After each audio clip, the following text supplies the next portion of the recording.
ஓம் சாந்தி. 17/3/2025 காலை முரளி பாப்தாதா மதுபன்.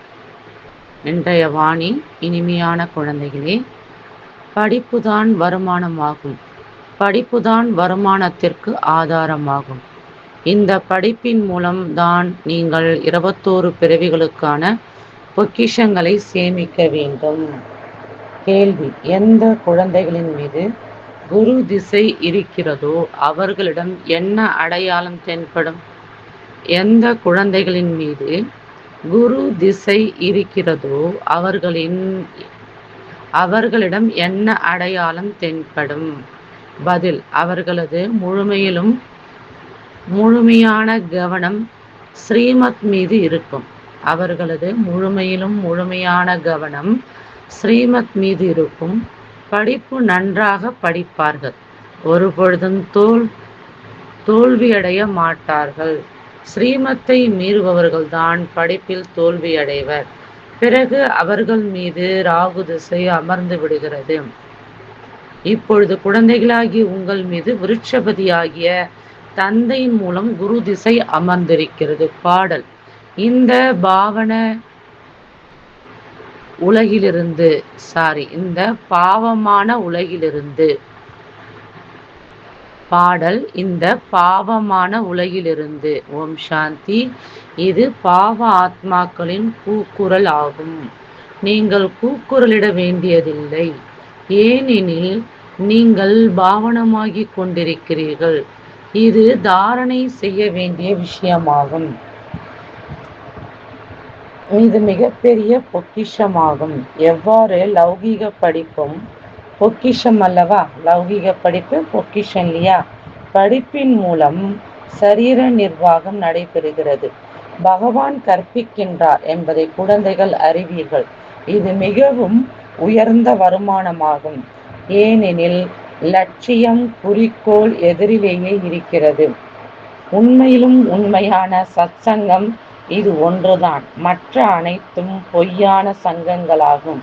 முழு கல்பத்திலும் சத்சங்கம் ஒரே ஒரு முறைதான் ஏற்படுகிறது என்பதை நீங்கள் அறிவீர்கள். அப்பொழுதுதான் பதீத பாவனரே வாருங்கள் என்று அழைக்கிறீர்கள். இப்பொழுது அவர்கள் அழைத்து கொண்டே இருக்கின்றனர். இங்கு உங்கள் எதிரில் அமர்ந்திருக்கின்றனர். நாம் புது உலகிற்காக முயற்சி செய்து கொண்டிருக்கிறோம் என்பதை குழந்தைகளாகிய நீங்கள் அறிவீர்கள். அங்கு துக்கத்தின் பெயர் அடையாளமே இருக்காது. சொர்க்கத்தில் உங்களுக்கு சுகம் கிடைக்கிறது. நரகத்தில் சிறிதும் சுகம் கிடையாது. இது விஷக்கடலாகும். கலியுகம் அல்லவா? அனைவரும் துக்கத்திலும் துக்கமாக இருக்கின்றனர். விகாரத்தின் மூலம்தான் பிறப்பெடுக்கின்றனர். அதனால்தான் ஆத்மா பாபா நாம் பதீதமாக ஆகிவிட்டோம் என்று அழைக்கிறது. ஆத்மா பாபா நாம் பதீதமாகிட்டோன்னு அழைக்குது. பாவனமாவதற்காக கங்கையில் குளிக்கச் செல்கின்றனர். நல்லது, குளித்து விட்டீர்களெனில் பாவனமாகிவிட வேண்டும் அல்லவா? கங்கைக்கு போறீங்க, பாவத்தை அழிக்கணும்னு குளிக்கிறீங்க, பாவம் போயிடணும் இல்லையா? இல்லையே, அப்படி நடக்கலையே. பிறகு ஏன் அடிக்கடி கீழே விழுகிறீர்கள்? வீழ்ச்சி அடைந்து ஏனில் கீழே இறங்கி பாவ ஆத்மா ஆகிவிடுகிறீர்கள். 84 பிறவி ரகசியத்தை குழந்தைகளாகிய உங்களுக்குத்தான் தந்தை வந்து புரிய வைக்கின்றார். மற்ற தர்மத்தினர்கள் 84 பிறவிகள் எடுப்பது கிடையாது. உங்களிடம் இந்த 84 பிறவியின் சித்திரம் மிக நல்ல முறையில் உருவாக்கப்பட்டிருக்கிறது. கீதையில் கல்ப விருட்சத்தின் சித்திரமும் இருக்கிறது. ஆனால் பகவான் கீதையை எப்பொழுது கூறினார், வந்து என்ன செய்தார் என்று எதுவும் அறியவில்லை. மற்ற தர்மத்தினர் அவரவர்களது சாஸ்திரங்களை அறிந்திருக்கின்றனர். பாரதவாசிகள் முற்றிலும் அறியவில்லை. நான் சங்கம யுகத்தில்தான் சொர்க்க ஸ்தாபனைக்காக வருகின்றேன். நாடகத்தில் மாற்றம் ஏற்படவே முடியாது. எதுவெல்லாம் நாடகத்தில் பதிவாகி இருக்கிறதோ அது அப்படியே நடந்தே ஆக வேண்டும்.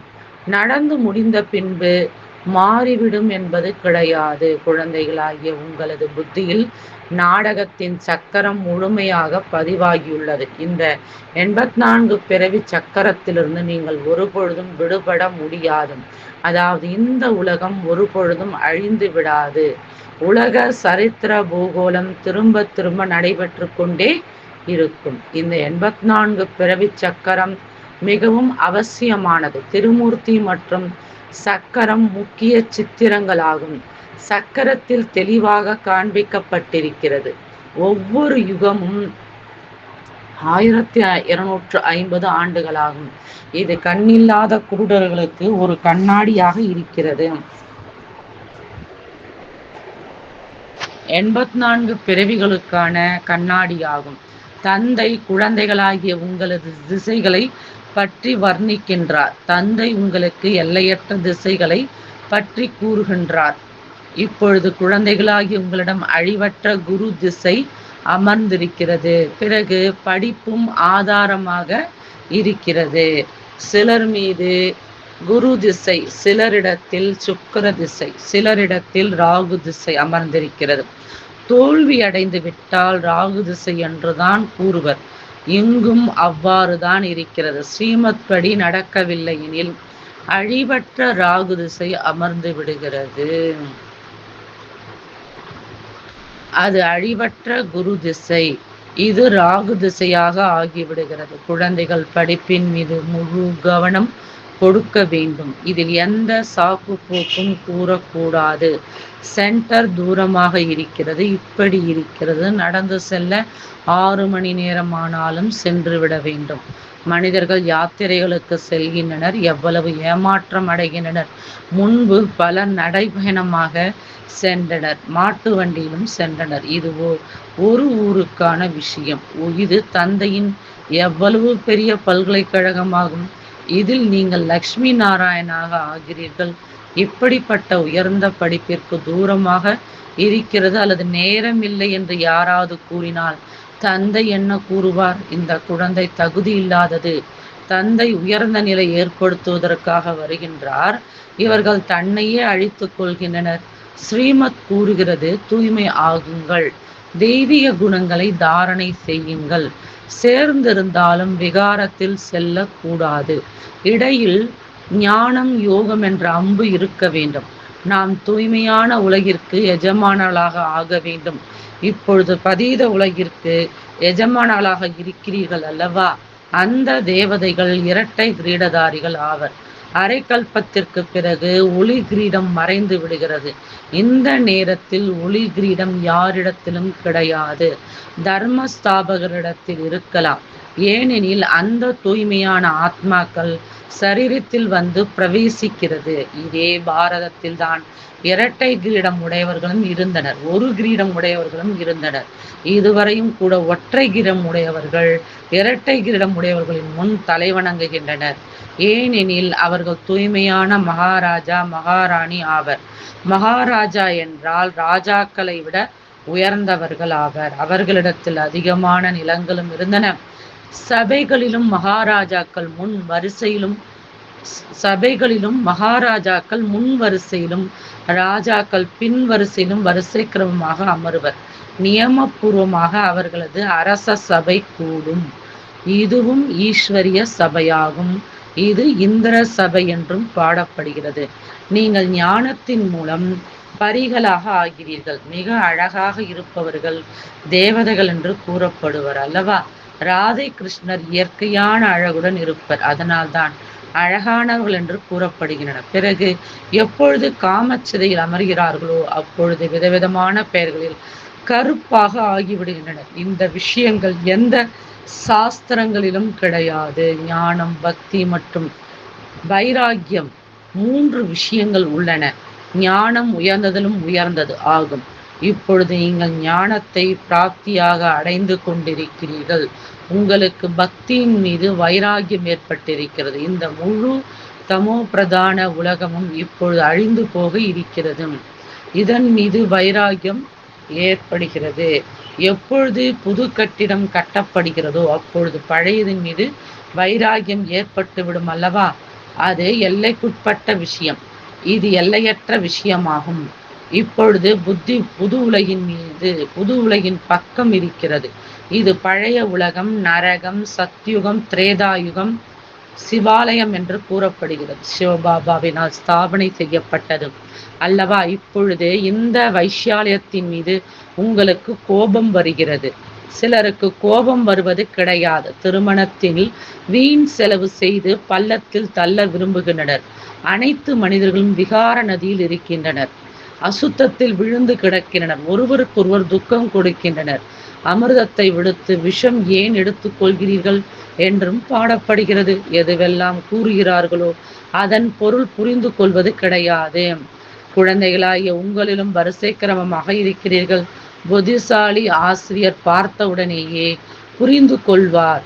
இவரது புத்தி எங்கு சுற்றி கொண்டிருக்கிறது. வகுப்பின் இடையில் யாராவது கொட்டாவி விட்டால் அல்லது தூங்கி விழுந்தால் இவரது புத்தியானது வீடு அல்லது தொழில் பக்கம் அலைந்து கொண்டிருக்கிறது என்று புரிந்து கொள்ளுங்கள். கொட்டாவி என்பது களைப்பின் அடையாளமாகவும் இருக்கிறது. தொழிலில் மனிதர்களுக்கும் வருமானம் ஏற்படுவதால் இரவு 1-2 மணி வரைக்கும் அமர்ந்து கொண்டிருப்பர். ஒரு பொழுதும் கொட்டாவி வராது. இங்கு தந்தை எவ்வளவு பொக்கிஷங்களை கொடுத்திருக்கின்றார். கொட்டாவி விடுவது என்பது நஷ்டத்தின் அடையாளமாகும். திவாலாக கூடியவர்கள் தூங்கி விடுவதுடன் அதிகம் கொட்டாவி விடுவார்கள்.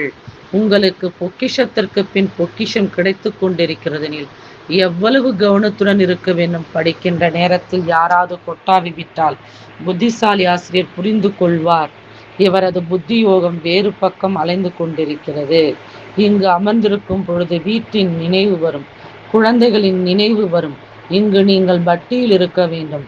வேறு யாருடைய நினைவும் வரக்கூடாது. சிலர் 6 நாட்கள் பட்டியில் இருக்கின்றனர் என்று வைத்துக் கொள்ளுங்கள். கடைசி நேரத்தில் மற்றொரு நினைவு வந்துவிட்டால் தோல்வி என்றுதான் கூற முடியும். பிறகு மீண்டும் 7 நாட்கள் ஆரம்பிக்க வேண்டும். 7 நாட்கள் பட்டில் இருக்கும் பொழுது அனைத்து நோய்களும் நீங்கிவிடும்.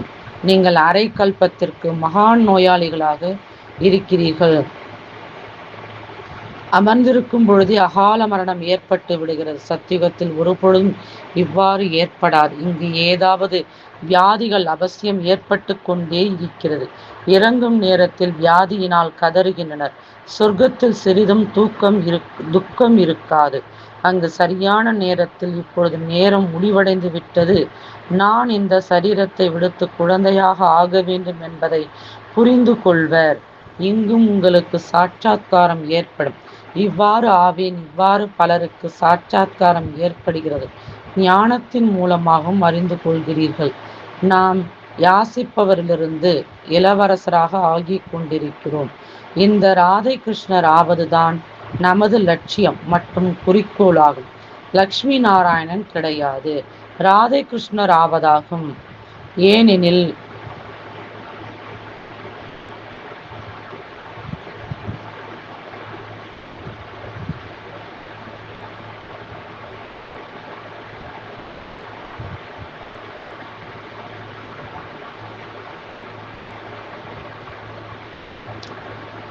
லக்ஷ்மி நாராயணன் கிடையாது, ராதை கிருஷ்ணர் ஆவதாகும். ஏனெனில் முழு 5000 ஆண்டுகள் என்று இவர்களைத்தான் கூற முடியும். லக்ஷ்மி நாராயணையும் 20-25 ஆண்டுகள் குறைவு ஏற்பட்டு விடுகிறது. அதனால்தான் கிருஷ்ணரின் மகிமை அதிகமாக இருக்கிறது. ராதை கிருஷ்ணர் தான் லக்ஷ்மி நாராயணன் ஆகின்றனர் என்பது யாருக்கும் தெரியாது. இப்பொழுது குழந்தைகளாகி நீங்கள் அறிந்து கொண்டே செல்கிறீர்கள். இது படிப்பாகும். ஒவ்வொரு ஊரிலும் சென்டர் திறந்து கொண்டே செல்கிறது. இது உங்களுடைய பல்கலைக்கழகம் மற்றும் மருத்துவமனையாகும். இதற்கு 3 அடி இருந்தால் போதுமானதாகும். ஆச்சரியம் அல்லவா? யாருக்கு அதிர்ஷ்டம் இருக்கிறதோ அவர்கள் தங்களது அறையிலும் கூட சத்சங்கம் திறந்து விடுவர். இங்கு யார் அதிக செல்வமுடையவர்களாக இருக்கிறார்களோ அவர்களது செல்வம் அனைத்தும் மண்ணோடு மண்ணாக ஆகிவிடும்.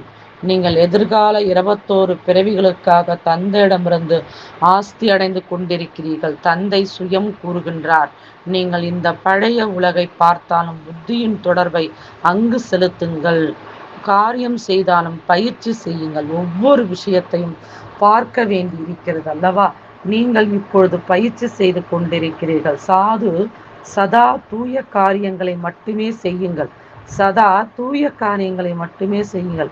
அசுத்த காரியங்கள் எதுவும் செய்யாதீர்கள் என்று தந்தை புரிய வைக்கின்றார். ஏதாவது நோய் ஏற்பட்டால் சர்ஜன் அமர்ந்திருக்கின்றார், அவரிடத்தில் வழி கேளுங்கள். ஒவ்வொருவரின் வியாதியும் தனிப்பட்டது. சர்ஜனிடமிருந்து நல்ல வழி கிடைக்கும். இந்த சூழ்நிலையில் என்ன செய்ய வேண்டும் என்று கேளுங்கள். எந்த விகர்மமும் ஏற்பட்டு விடக்கூடாது என்பதில் கவனம் செலுத்த வேண்டும். உணவு எப்படியோ அப்படித்தான் மனம் என்று பாடப்பட்டிருக்கிறது. மாமிசம் வாங்குபவர்கள் விற்கக்கூடியவர்கள் பரிமாறக்கூடியவர்களுக்கும் பரிமாறக்கூடியவர்களுக்கும் பாவம் ஏற்படுகிறது. பதீத பாவனம் தந்தையிடம் எந்த விஷயத்தையும் மறைக்க கூடாது. மருத்துவரிடம் மறைக்கிறோம் எனில் நோய் அகலாது. இவர் எல்லையற்ற அழிவற்ற மருத்துவர் ஆவார். இந்த விஷயங்களை உலகத்தினர் யாரும் அறியவில்லை. உங்களுக்கும் இப்பொழுது ஞானம் கிடைத்து கொண்டிருக்கிறது. இருப்பினும் யோகாவில் மிகவும் குறைவாக இருக்கிறீர்கள். முற்றிலும் நினைவு செய்வது கிடையாது. உடனேயே நினைவு நிலைத்து விடாது என்பதையும் தந்தை அறிவார். வரிசை கிரமம் இருக்கிறது அல்லவா? எப்பொழுது நினைவு யாத்திரை முடிவடையுமோ அப்பொழுதுதான் கர்மாதி நிலை ஏற்பட்டு விட்டது. பிறகு யுத்தமும் முழு வீச்சில் நடைபெறும். அதுவரை ஏதாவது நடைபெற்று கொண்டே இருக்கும். பிறகு முடிவடையும். யுத்தம் எப்பொழுது வேண்டுமென்றாலும் வெடித்துவிடும். ஆனால் எதுவரை ராஜ்யம் ஸ்தாபனை ஆகவில்லையோ அதுவரை பெரிய யுத்தம் நடைபெறாது என்று விவேகம் கூறுகிறது. சிறிது சிறிது நடைபெற்று முடிவடைந்து விடும்.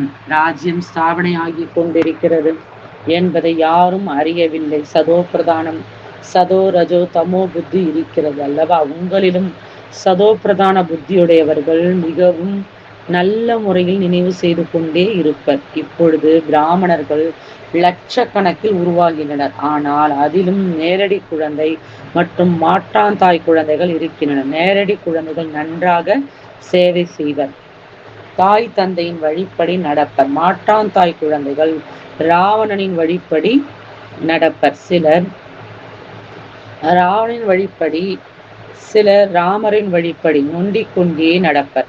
குழந்தைகள், பாட்டு கேட்டீர்கள் அல்லவா? பாபா எங்கு சுகம் இருக்குமோ அப்படிப்பட்ட இடத்திற்கு அழைத்து செல்லுங்கள் என்று கூறுகிறார். சொர்க்கத்தில் சுகமே சுகம்தான்.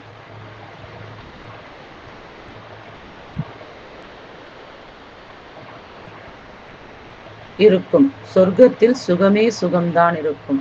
துக்கத்தின் பெயரே கிடையாது. சொர்க்கம் என்று கூறப்படுவது சத்யுகத்தை தான். இப்பொழுது இருப்பதோ கலியுகம். பிறகு இங்கு சொர்க்கம் எங்கிருந்து வந்தது? இப்பொழுது உங்களது புத்தி தூய்மையானதாக ஆகி கொண்டே செல்கிறது. தூய புத்தி உடையவர்களை அசுத்த புத்தி உடையவர்கள் நமஸ்கரிக்கின்றனர். தூய்மையாக இருப்பவர்களுக்கு மரியாதை இருக்கிறது. சந்நியாசிகள் தூய்மையாக இருப்பதால் இல்லறத்தை சார்ந்தவர்கள் அவர்களுக்கு தலை வணங்குகின்றனர். சந்நியாசிகள் விகாரத்தின் மூலம் பிறப்பு எடுத்து பிறகு சந்நியாசிகளாக ஆகின்றனர். தேவதைகள் சம்பூர்ண நிர்விகாரிகள் என்று கூறப்படுகின்றனர். சந்நியாசிகளை ஒரு பொழுதும் சம்பூர்ண நிர்விகாரிகள் என்று கூறுவது கிடையாது. ஆக குழந்தைகளாகிய உங்களுக்குள் குஷியின் அளவு அதிகரிக்க வேண்டும். அதனால் தான் அதீந்திரிய சுகம் பற்றி கேட்க வேண்டுமெனில் கோபியரிடம் கேளுங்கள் என்று கூறப்பட்டிருக்கிறது. அவர்கள் தந்தையிடமிருந்து ஆஸ்தி அடைந்து கொண்டிருக்கின்றனர், படித்து கொண்டிருக்கிறார். இங்கு எதிரில் கேட்கும் பொழுது போதை அதிகரிக்கிறது. பிறகு சிலருக்கு நிலைத்து இருக்கிறது, சிலருக்கு உடனேயே மறைந்து விடுகிறது. கெட்ட சகவாசத்தின் காரணத்தினால் போதை நிலையாக நிலைத்திருப்பது கிடையாது. உங்களது சென்டர்களில் இவ்வாறு பலர் வருகின்றனர். சிறிது போதை அதிகரிக்கிறது. பிறகு பார்ட்டிகளுக்கு சென்று மதுபானம், சிகரெட், பீடி போன்றவைகள் குடித்து விட்டால் முடிந்து. கெட்ட சகவாசம் மிகவும் முடிந்தது. சிகரெட், பீடி போன்றவர்களை குடித்து விட்டால் முடிந்தது. கெட்ட சகவாசம் மிகவும் கெட்டதாகும். அன்னமும் கொக்கும் ஒன்றாக சேர்ந்திருக்க முடியாது. கணவன் அன்னமாக ஆகின்றார் எனில் மனைவி கொக்காக ஆகிவிடுகிறார். சில இடங்களில் மனைவி அன்னமாக ஆகிவிடுகிறார், கணவன் கொக்காக ஆகிவிடுகிறார். தூய்மையாக ஆக வேண்டும் என்று கூறினால் அடி வாங்குகிறாள். சில வீடுகளில் அனைவரும் அன்னம் போன்று இருக்கின்றனர். பிறகு நாளடைவில் அனைத்திலிருந்து கொக்காக ஆகிவிடும். தன்னை சுகமானவராக ஆக்கிக் கொள்ளுங்கள், குழந்தைகளையும் சுகமானவளாக ஆக்குங்கள் என்று தந்தை கூறுகின்றார். இங்கு துக்கம் இருக்கிறது அல்லவா? இப்பொழுது பல ஆபத்துக்கள் வர இருக்கின்றன. பிறகு பாருங்கள், எவ்வளவு ஐயோ ஐயோ என்று கூறுவர். அடே, தந்தை வந்திருக்கின்றார், நாம் தந்தையிடமிருந்து ஆஸ்தி அடையவில்லை. பிறகு மிகவும் தாமதமாகிவிடும். தந்தை சொர்க்க ராஜ்யம் கொடுக்க வந்திருக்கின்றார், அதை இழந்து அமர்ந்திருக்கின்றனர். அதனால்தான் தந்தை புரிய வைக்கின்றார். பாபாவிடத்தில் எப்பொழுதும் உறுதியாக இருப்பவர்களை அழைத்து வாருங்கள். அவர்கள் தானும் புரிந்து கொண்டு மற்றவர்களையும் புரிய வைக்கக்கூடியவர்களாக இருக்க வேண்டும். மற்றபடி பாபா தரிசனம் செய்யக்கூடியவராக மட்டும் கிடையாது. சிவபாபா எங்காவது தென்படுவாரா?